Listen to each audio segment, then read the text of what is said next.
Hello there. Good morning. Good to see you. So I'm here for the next possibly 15, 20 minutes or so to talk about how you're going to design and build a viable business that allows you to escape the 9 to 5. So what does that mean? Well, it means that you value freedom, flexibility, fulfillment. There are push reasons why we want to leave the 9 to 5, meaning all the negative things, potentially toxic workplace, a bad relationship with the boss, long commutes, hours, and so on, a lack of fulfillment. And then there are pull reasons of things that we're being drawn towards, right? So that freedom that I talk about, which can mean lots of different things for you, flexibility, where you work, when you work, and so on, as well as doing really fulfilling work that feels like you're making a difference. And yet, you also want to have the financial security and, intellectually stimulating work. You've had a successful, demanding career. You're still ambitious. You don't want to give all that up, but you do believe, as I do, that you can achieve all these things in your own business. So this is for you if you are just thinking about it, but also perhaps if you've started taking steps to design and build that business, but you're not quite there or it isn't quite working out as you thought, you're getting a bit lost. So again, a short session today, 15, 20 minutes or so. I'll keep an eye on the time, but let's get straight into it. And I'm going to pull up a notebook. We'll see if you can read my writing. But I want to talk you through 3 things today. There we go. So number 1, we're going to look at, and if you know me at all, you won't be surprised by this at all, getting clear on what you want. I'm not even going to try to write, well, I am trying to write neatly. So the first thing is to get clear on what you want, because if you don't know what you want, how on earth can we ever get you to where that is, right? So we'll talk about that. Now, the second thing is to choose the right business model. Because the last thing we want to do is either copy a business model from somebody else or not really choose it intentionally at all. And so again, even if we're successful, which is in doubt in itself, we will end up copying someone else's version of success. And that's unlikely to be your own because it is so personal and individual to you. The third thing then, not so sexy, but so important, is to plan your time accordingly, right? So to really block your schedule, especially if you're in a full-time job while trying to build your business alongside of the job, you'll have very little time, and it's totally possible, at least in the early weeks and months, but you do want to make sure you're spending that limited time on the right things. So let's then dive into the first one, getting clear on what you want. Now, you might want, and probably that's why you're here, that freedom, flexibility, fulfillment, financial security that I'm talking about. But it will look very different to you, or it can look different to you than it will for me. Now, for me, when I first quit my job in 2013, I didn't have this clarity. I suppose I knew more of what I wanted to leave than I knew what I wanted to go towards. I certainly knew very little about what it took to run a business, which is probably why I was able to do it. If I'd known, I would have been terrified, not to put you off. But of course, there are ways to make it less scary. Scary and exciting do tend to come together. But at least for me, initially, I wanted that freedom. I was rebelling against years of a corporate structure, education, and so on. And I found that freedom through traveling, through setting up my own initially consulting business, then coaching. After a few years, though, that location independence and flexible working that I had created for myself, for my own selfish reasons, I suppose, has enabled me to meet my partner and to move where he was in London at the time. Since then, to move down to Dorset. We're here on the coast right now, living our best lives. And of course, most importantly, to have the time and presence to build my business while caring for our 2 little children, right? So even for me, that definition of success has evolved over the last few years, and there have been quite a few years and quite a few twists and turns along the way as I've designed that business. So when you're asking yourself, what does success look for you? That sounds like a really big question. It is a big question, but we can really break it down. So big picture, what's important to you? What do you value? What are the things, and above all, the people perhaps that matter to you, right? And let's break that down into 3 things, right? So your personal definition of success. The first one, and let's be really practical, and this is where a lot of the fear comes from, of course, is to look at your practical parameters. Meaning, of course, what is the minimum salary you need to be earning, right? Let's start doing some symbols here. I'll do some more drawings. So what is that minimum criterion for you? Now, in the longer term, you might have a stretch goal. In the interim, it might be to match your corporate salary. In the short term, you might be able to earn less, either because you have perhaps a supportive partner, you have savings, you have another stream of income, so you don't have to desperately match your corporate salary right away, right? So how much money do you need to earn? That's a really important part of the puzzle. Then what are the kind of hours you want to be working, right? Are you managing the business alongside children or taking care of aging relatives or a personal illness? What do you need and want that business to look like in terms of your flexible working? Do you want to be able to work from home? What's sort of the maximum, I can't draw a car, maximum commute, or let's draw a plane. That's not really a plane, is it? Let's draw a cloud to show that it's flying. And what kind of travel do you want to be doing right in the business? So those are the practical parameters. I suppose in particular, the commute and the flexible working, so you can pick kids up or you can be home at certain hours and so on, you can manage your time according to your energy and your priorities. Those are the important things. The travel gets a bit more into the second one, which is your personal preferences. Because look, let's be honest, first of all, it is going to be hard work building this business, and secondly, what is the point if you're not designing a business that you enjoy, right? So what are your personal preferences? Do you like to sit at your computer by yourself? I do, but I also am very hungry now for in-person meetings after all these years of working from home. Or do you like to be out and about, right? Do you like to be outdoors? Do you like meeting people and so on? Do you want to go super deep with people? Maybe just work with a handful of people, or a handful of organizations, but really help them go deep with a fantastic transformation over 12 months, helping them end to end with some kind of solution, right? Or do you prefer to go broad in the sense that you're not going so deep, but you're helping thousands of people or different departments in the organization, but you're only helping them with one bit, or you're only helping them a little bit right at the surface level? So by definition, you can charge less and therefore help more money, but you'll also need a bigger audience, right? So what are your personal preferences as to how you run your business? And then finally, you might call this your ikigai, if you've heard me talk about that before, your purpose, your values.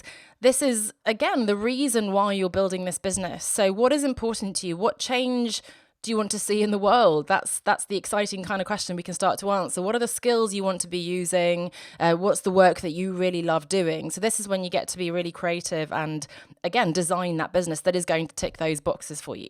So that's really big picture vision of what success looks like for you in your personal and professional spheres, but also importantly, bringing that vision down to really practical criteria. So now, once you've done this, you can go out and whether it's another role or a business opportunity, you can check those opportunities against your criteria to see if they're ticking the boxes, as it were. So it just makes this very big, kind of scary and exciting world of possibility a little bit more concrete and tangible. Now, the second one is choosing the right business model. And this is where it gets quite interesting, and I want to tell you the kind of business I'm talking about here, because when you say business, and even for me, the label of entrepreneur feels, I guess there's a bit of that imposter syndrome. We think of I think a VC-funded startup, the kind of Silicon Valley, needs lots of investment. You've come up with some innovative solution, you have a product, you have a software to sell or something like that, right? That requires lots of investment, co-founders, teams, and so on, right? That's one kind of model, and that's not what I'm talking about here. There's also, of course, the more traditional small business with bricks and mortar stores, and again, that's not what I'm talking about. Even a smaller business, which is totally feasible, but not my area of expertise, where you're maybe selling products on Etsy or something like that, not on the high street, very possible, but most product business take about 3 years to get profitable. And I think, again, the audience I'm speaking to, at least, we come from this corporate background where we want to be using those skills and experiences in a business. And then that brings us to the kind of business I'm talking about. So you might call it a lifestyle business, although it's still a little bit controversial as to whether I'm going to start using this or not, because there are some negative, unfortunately, connotations. What does that mean for me? Well, it means service-based. You know what I mean. It means online. I'm not saying you only do everything virtually and so, but it means most of your work is done online. So you're not tied to a client's office. You don't have to do everything in person. Of course, over the last few years, we've seen why that's so important as well, even beyond your own personal preferences, right? And then it does mean that it's built to support your desired lifestyle, meaning, again, your ikigai and that whole vision and all the preferences that we were just talking about a moment ago, right? Your criteria. So that for me is an easy, insofar as it's possible to use that word, easier transition out of your corporate job, because you're leveraging your skills, your strengths, your experience, your network, and so on. When I first left my marketing job, digital marketing, I landed on my feet doing consulting for similar types of companies, using similar skills, implementing similar strategies and organizational frameworks and capability building and so on, right? That was the immediate way in which I was able to transition out of my job and earn as much, if not more, as I had been in my corporate salary. That doesn't mean that's something you have to continue with for the rest of your life, but it's a great way of transitioning. And it doesn't require any investment, although I'm, of course, a huge fan of having a website. I've just redesigned my own, and I come from a digital marketing background, so I'm a big fan of websites. You can actually begin a service-based business by talking to people, messaging them on LinkedIn, having your LinkedIn profile as sort of the website as well. You might even use business cards, but that's a little bit old school, right? So choosing the right business model, what does that mean then? Well, it means you need to be thinking about who are the clients you're working with. So I work with individuals mostly who are like me, because my story resonates with them. I understand them. They come from this corporate background. I understand their fears and concerns as well as their ambitions. And it means that I can easily get to them because I have that network. And again, they see me as relatable and credible, right? And I also work with organizations in some capacity as well.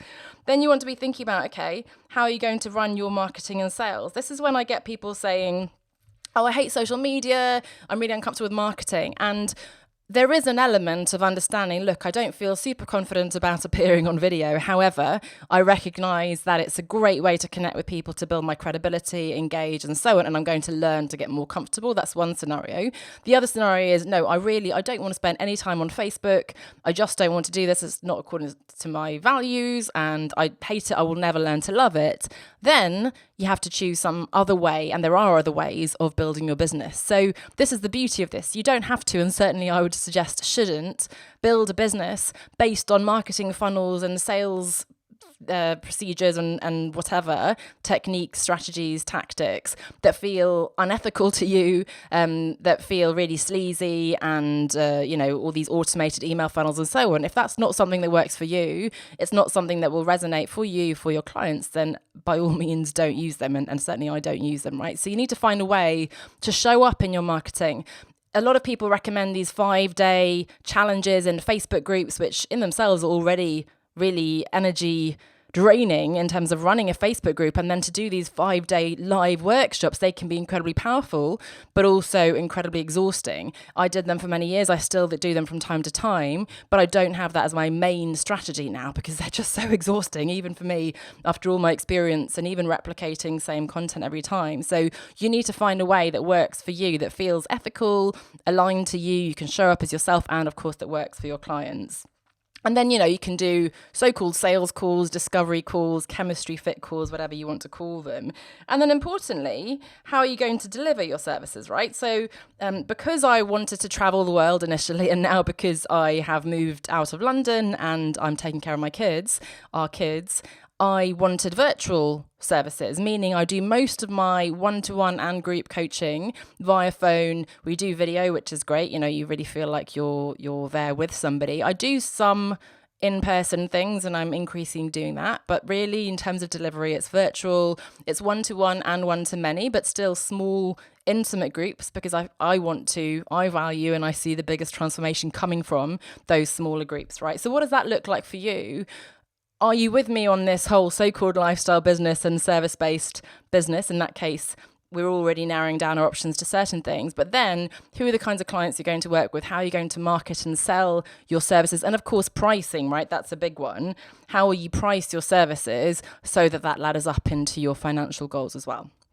And then finally, and this is where it's not so sexy, but it's so important, is planning your time. Because again, If you're building your business alongside a full-time or even part-time job, you have limited hours, and we all have limited hours in the day. And so we really need to make sure that we're using those limited hours on the right priorities to create action and results consistently.